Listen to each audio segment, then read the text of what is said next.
Buenas tardes, amigos. ¿Qué tal? ¿Cómo están todos ustedes? Jaime Soto, una vez más por aquí, por su canal, @Amefrican TV. En el día de hoy, domingo, quiero hablarles hasta un poco sobre algo de cultura que tiene que ver con los taínos, con esa población indígena que ocupó varias islas en lo que es el Caribe. Y eso de la cultura viene aquí a abarcar lo que es algo mitológico, un cuento mitológico, parte de la mitología taína. Para eso tengo este libro que se llama Mitos, Leyendas y Cuentos Populares de Latinoamérica y se titula De Oro y Esmeraldas, relatado e ilustrado por Lulu del Acre. Quiero decirle que todas estas leyendas y mitología o mitos de Latinoamérica fueron recogidas a la llegada de los españoles. O sea, no inmediatamente, sino unos años después, cuando Fray Ramón Pané se le fue encomendada, un fraile, ¿verdad? Religioso, se le fue encomendada la tarea de conocer más acerca de esos taínos, de los indígenas. Entonces, aquí, en el índice de este libro, en el índice yo tengo aquí, está el prólogo y la primera parte de la tierra de los taínos, también cómo nació el mar, un mito taíno, Guanina, una leyenda puertorriqueña, las 11,000 vírgenes, una leyenda puertorriqueña, la calavera burlona, una leyenda dominicana, la India Ascensión, un cuento popular cubano, de la tierra de los zapotecas, cuando el sol y la luna eran niños, un mito chatino, cómo nació el arco iris, un mito zapoteca, el milagro de Nuestra Señora de Guadalupe, una leyenda mexicana, de la tierra de los muiscas, El Dorado, una leyenda colombiana, siglo XVI, de la tierra de los quechuas, descendiente de los incas, Manco Cápac y la vara de oro, un mito inca quechua, Cacuy, un cuento popular quechua de Bolivia, siglo XVI, El Chasqui, una leyenda quechua de Bolivia, siglo XVI. Bien, en el día de hoy yo primero le voy a leer el prólogo de este libro, pero aquí este libro tiene también gráficas y le voy a ir detallando, pero voy a hacerle el prólogo y dice así, este prólogo dice, América estaba poblada por muchas tribus indígenas cuando los españoles comenzaron a llegar en 1492. Cada tribu indígena era una nación en sí misma, con su propia cultura y lengua. Entre ellas se encontraban los taínos, hospitalarios y dóciles. Dice aquí, ¿verdad? Que se habían establecido en Puerto Rico, La Española, Cuba, Jamaica y las Bahamas. Los indios zapotecas, que eran grandes arquitectos, residían en lo que hoy es Oaxaca, México. Los muiscas, renombrados orfebres del oro, vivían en Colombia. El imperio inca abarcaba Ecuador, Perú, Bolivia, Chile y Argentina. Aquí está el mapa. Ustedes lo pueden buscar por ahí después. Bien, la llegada de los españoles en busca de tesoros para enriquecer los cofres reales y con la idea de convertir al cristianismo a los nativos, cambió el carácter de las Américas de tal forma que es evidente aún hoy día. Parte del legado español es la lengua, parte la religión y parte la cultura europea que se fundió con las diferentes culturas indígenas en muchos grados y niveles. Hoy en día, Latinoamérica posee un caudal de mitos precolombinos, procedentes de las diferentes tribus indígenas y de leyendas que surgieron tras la llegada de los españoles. En las páginas siguientes encontrarás 12 mitos, leyendas y cuentos populares llenos de magia y belleza que reflejan su historia colorida y fascinante. Déjate llevar en este maravilloso viaje que, partiendo del Caribe y siguiendo hacia el sur hasta Bolivia, te permitirá conocer la sabiduría popular que emana de las 4 culturas indígenas mencionadas y observa cómo cambió al fundirse con la cultura española hasta convertirse en parte de la literatura latinoamericana tal y como la conocemos hoy. Entonces, de las tierras de los taínos, sobre los taínos. Entre las tribus de indios que habitaban las islas conocidas como Puerto Rico, la Española, o sea, Haití y la República Dominicana, Cuba, Jamaica y las Bahamas, se encontraban los taínos. Se les aplicó dicho nombre que, en arahuaco, su lengua natal, quería decir noble o bueno, porque varios de los indios se identificaron ante Colón con esa palabra para diferenciarse de otras tribus guerreras que habitaban en las islas cercanas.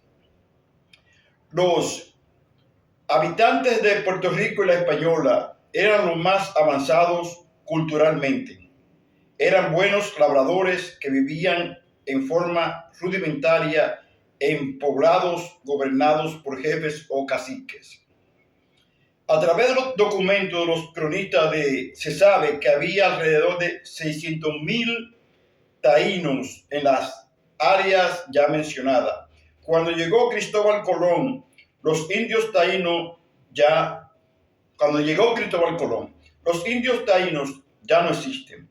Fueron diezmados debido al trabajo forzado, las guerras contra los españoles y las plagas europeas a las cuales no eran inmunes. Actualmente, la herencia indígena se encuentra en los vocablos taínos comúnmente usados por los hispanoparlantes de las áreas de donde provenían.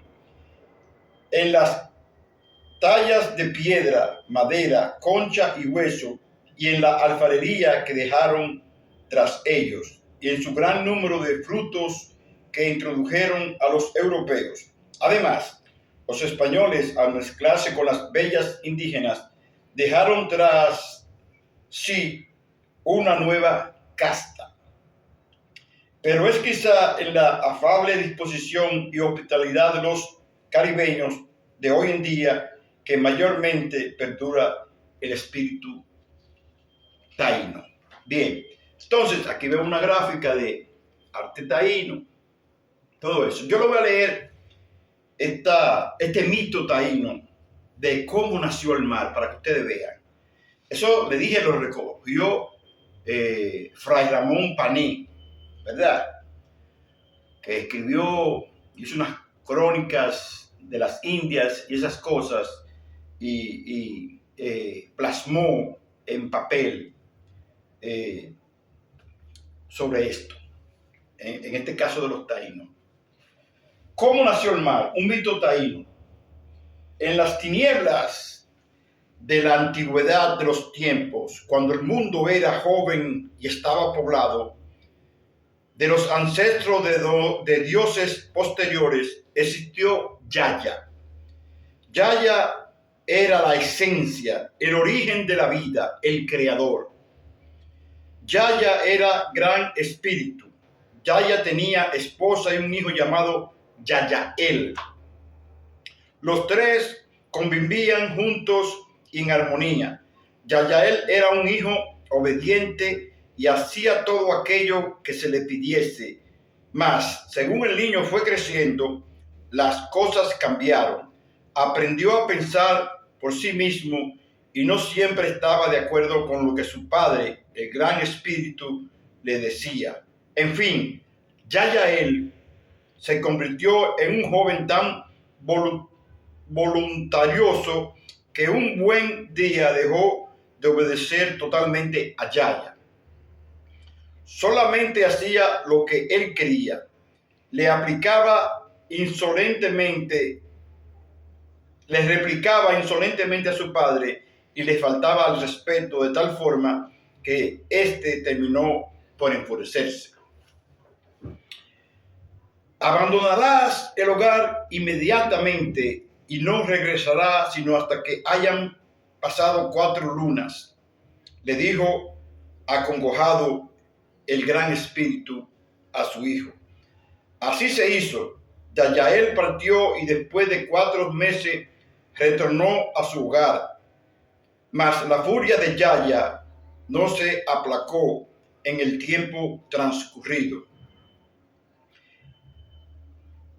Iracundo mató al turbulento y voluntarioso joven. Arrepentido, una pausa aquí.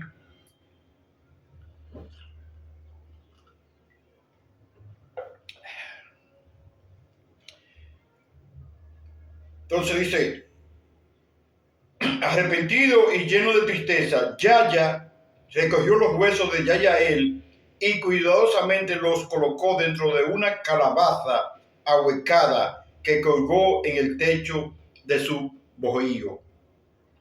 Y allí quedaron. Al transcurrir el tiempo, Yaya anheló ver de nuevo a su hijo. Así que un día, junto a su esposa, descolgó la calabaza y miraron adentro. Para gran sorpresa de ambos, los huesos habían desaparecido. En su lugar, nadaba una multitud de peces de todas formas, tamaños y colores. Había peces grandes y pequeños, peces gruesos y delgados, peces dorados y plateados e incluso peces multicolores. De primera intención no supieron cómo interpretar todo esto. Pensaron largo tiempo en el asunto y al ver que los peces eran frescos y abundantes, decidieron comérselos. Pero mientras más peces comían, más peces resurgían. Cierta vez, en la cercanía del bohío de Yaya, se escuchó un alarido penetrante, quebrar la serenidad de la noche. Lo siguió un segundo grito, un tercero y finalmente un cuarto. Itiba Kawababa, la madre tierra, acababa de parir 4 criaturas, 4 gemelos sagrados. El primogénito de Itiba era un niño de piel muy áspera, así que ella lo llamó Deminan Caracaracol. Deminan creció curioso y temerario. Era un cabecilla por naturaleza y sus hermanos lo emulaban y seguían a todas partes. Una pausa para tomar y luego continuamos.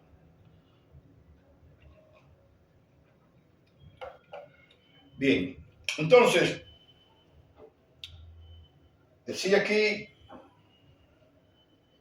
desde muy pequeño, Deminan había escuchado acerca del misterioso Yaya y en más de una ocasión había deseado conocer más sobre el poderoso espíritu. Una vez vio a Yaya dejar su bohío. Lo siguió cuando éste se dirigía a su conuco, el huerto elevado. En ese lugar, Yaya cultivaba maíz y yuca. de Minán se percató de que esas visitas matutinas era una rutina diaria. Así que una mañana muy temprano esperó con sus hermanos en los alrededores. En cuanto Yaya fue a trabajar en el conuco, de Minán Caracol condujo rápidamente a sus hermanos al bohío. Allí descubrieron colgada de lo alto del techo la calabaza mágica. Al bajarla, vieron peces de todas formas, tamaños y colores que nadaban adentro. Los peces parecían tan deliciosos que no pudieron resistir la tentación y se los comieron. Estaban por terminar tal manjar cuando de Minán presintió la proximidad de Yaya. Temiendo la furia divina, los gemelos inmediatamente trataron de colocar la calabaza en su lugar, pero esta resbaló, cayó al piso y se quebró en muchos pedazos. En ese instante, un manantial de agua brotó de la calabaza rota, cubrió la tierra de ríos y lagos, de océanos y mares. En el agua dulce y salada nadaban precipitadamente peces de todas formas, tamaños y colores, peces grandes y pequeños, peces gruesos y delgados, peces dorados y plateados, e incluso peces multicolores como el arco iris, y así como de los huesos de Yayael nació el mar. Entonces, ese mito taíno, vemos como los taínos, dentro de su cultura, tenían su mito y tenían su creencia. Yaya, el creador de todo, Yayael, su hijo, que era un niño bueno, pero que cambió con el tiempo cuando fue creciendo, irrespetuoso, fue desterrado hasta que pasaron 4 lunas, pasaron los 4 meses. Y cuando regresó, todavía no había cambiado su conducta y su padre lo desvivió. Entonces lo colocó en una calabaza en el techo del bohío, y cuando unos niños que habían sido paridos por la madre tierra, uno de ellos, Damanien, fue con sus hermanos, trató de coger la cosa, se puso nervioso cuando venía el gran espíritu, Yaya cayó, se quebró, de ahí brotaron peces, el agua, el mar, los lagos y los ríos. Y ese es ese mito, para que ustedes vean que no es cierto que cuando llegaron los europeos, por ejemplo, al Caribe, los indígenas eran personas sin culturas, sin creencias y sin nada. Al contrario, tenían todo un mundo hecho y establecido. Tenían una organización, pero eso cambió, y la que imperó fue la cultura, la lengua, la creencia y la organización de los españoles, que luego se mezclaron con las indígenas, y luego que trajeron, y luego los africanos también que vinieron, pues cambió todo, y eso es lo que hoy somos, por ejemplo, en la República Dominicana, y se le ha agregado más cultura, se le ha agregado más tradiciones, y eso somos. Luego continúo con esta parte cultural de lo que es los nativos de nuestras tierras antes de la llegada de los españoles y los demás europeos. Bye bye, espero que les haya gustado. Esto es literatura. Espero que se interesen en aprender más sobre el origen de quiénes somos. Nos vemos en la próxima. Jaime Soto en @AmefricanTV estuvo con ustedes.